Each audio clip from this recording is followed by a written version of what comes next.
cât de folosite și efective erau strategiile pământ pârjolit și hit and run. Păi să întrebăm pe băieții din Afganistan, pentru că și ei au folosit, mujahedinii au folosit aceste strategii în timpul invaziei rusești, cât și în timpul celei americane și au dat folos.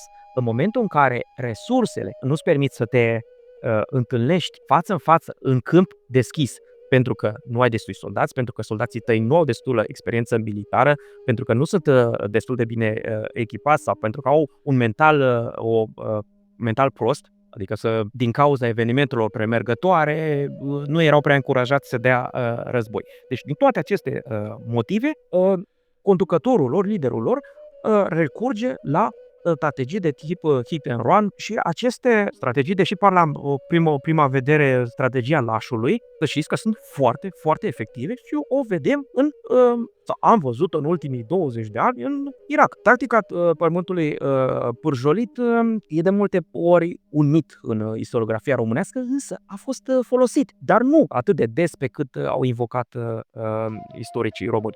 Foarte probabil Ștefan cel Mare l-a folosit în timpul lui Vlad Țepeș. Nu avem dovezi. Faptul că cronicarii otomani spun că au înaintat printr-un pustiu pe o arșiță pe care puteau să-și facă kebab pe cămășile lor de zale, nu înseamnă neapărat că înaintau printr-un teritoriu care fusese distrus, pârjolit de către Vlad Țepeș, ci pur și simplu nu era înlocuit. Asta este cea mai simplă soluție. Cronicarul Tursun Bey, despre el este vorba, că el a scris ceea ce v-am spus mai înainte, nu spune nicăieri că gheaurul ar fi preparat acele căi de înaintare, le-ar fi dat foc, ar fi otrăvit fântâni și așa mai departe. Nici o sursă nu ne spune treaba asta, deși este probabil, pentru că o vedem la Ștefan cel Mare, unde avem astfel de indicii.